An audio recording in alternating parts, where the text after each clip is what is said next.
What's up, everyone? Welcome back to Crown Stag voiceover. My name is Neil Glasgow. It's been a couple of weeks since I've dropped a video. I apologise. I've just been super busy, basically. Good problems.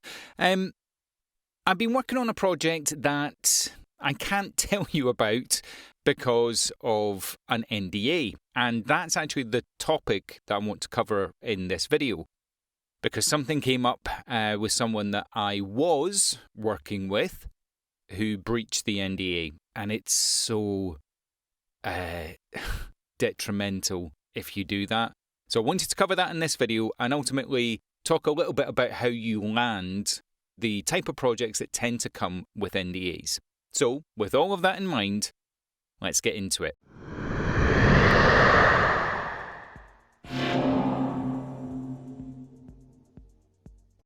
Okay, so what is an NDA?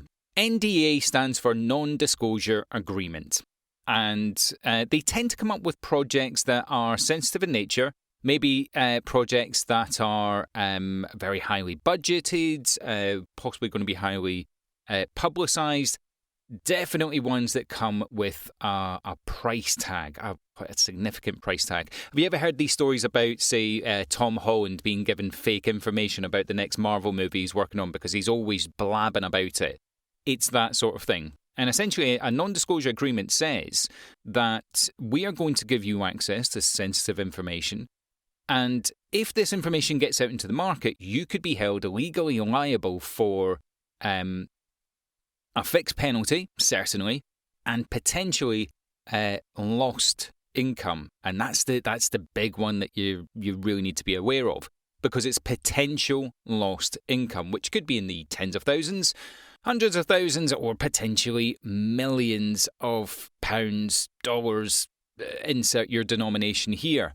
And that's a big thing, right? Because particularly if you're working on these really big projects, and say you ruin the ending of a story, for example, then people aren't going to go out and buy that book, that video game, that movie that you might be involved in because you've ruined the end. Which means that they either have to change the ending, which might mean they have to change the whole project. And yeah, you can be held liable for all the potential lost earnings that come from that. So, super serious stuff. Now, the NDAs tend to get sent out to you potentially at audition stage. So I get sent in NDAs sometimes just to be able to audition. You certainly would get an NDA should you land the gig, which essentially says, look, don't post your audition on your website. Don't tell people about it. For the love of God, don't do what this person I was working with did and put it on bloody Twitter. If it gets out into the market, A, that you're working on it, people can infer certain things, but B, if you spoil something. I got cast as this character. I just recorded this amazing thing. I'm working with this particular person on this amazing new project. Don't do it, right? Especially if this is your first big gig.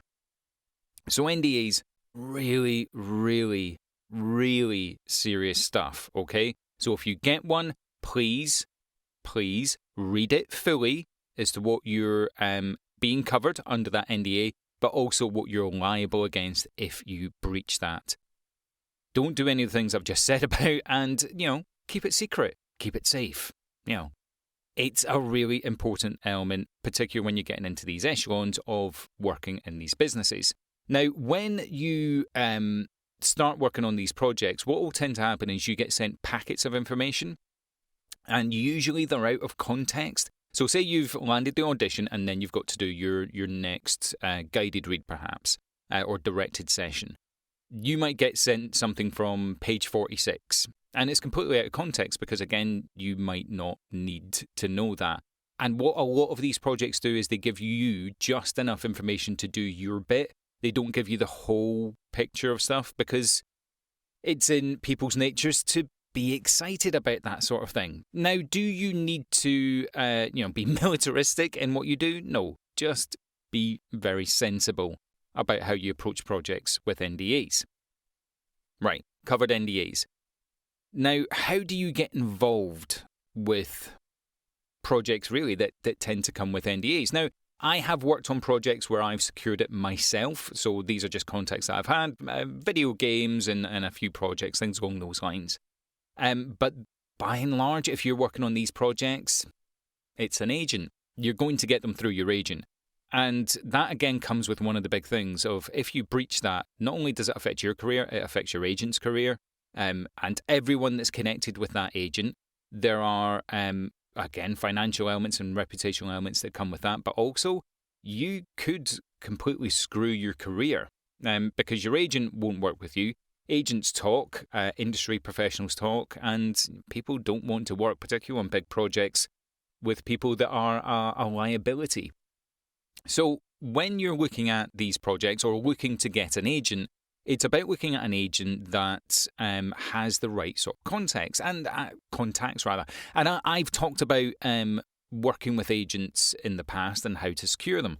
And the market now is actually getting really good. And now, this is the 8th of December, just looking at my clock, the 8th of December. Now is the time to start putting your list together, your Christmas list together for next year, right? So a lot of the agencies that I'm aware of have started opening up their books this year, very, very shyly starting to open up their books. But next year is when a lot of them anticipate really ramping up. So this is your time to get your demo done, to get all the bits done, prepared for when they start opening their doors, really from about January 4th. And that's when you want to start pinging out very specific, very targeted emails and contacts to agents that you might not have. And as I've said before, agents, get in touch with as many as you possibly can because A, the market is quite flooded, but B, it's about finding the niche agent that's going to work for you in the area you want to work in. If your dream is to work in anime, you're going to have to get an agent that works either in, if you're in the UK, London or Manchester, if you're in the States, LA, really, New York, Australia, Sydney, Melbourne, that sort of area. You need to get in with the right people in the right locations working on the right projects. Get in with Bollywood. Trust me on that one. If you can get into a few good projects that operate out of India, yeah, I worked quite successfully over 2020 with working with agents over in India, and it wasn't really an area that I'd explored before. So I would recommend that you start doing all that now. Revamp your demos if you haven't already done so. Get your website set up. Start putting your contact list together. I wouldn't bother reaching out now, but put your contact list together so that come next year, you can get out there and you can start dealing with these agents. And once you secure your first, second, third, hopefully, then you can start getting to these projects that I'm talking about. And when you're working on the projects that I'm talking about, even though I'm not telling you what that project is, trust me when I say it takes up a lot of your time and you are compensated very nicely for it. Okay, that's the video. I promise I'll try and get these out a little bit more regularly. It was twice a week. Now I seem to be once every other week. But if you've got any questions, comments, I'm still responding to them on the chat. Get onto the Discord if you can as well. The Reddit page, voiceover advice. It's all there. The community's there, and people are really helpful and sharing their experiences. And remember, you can absolutely not break your NDA, Jesus, and you can be a voiceover artist. I'll see you in the next video.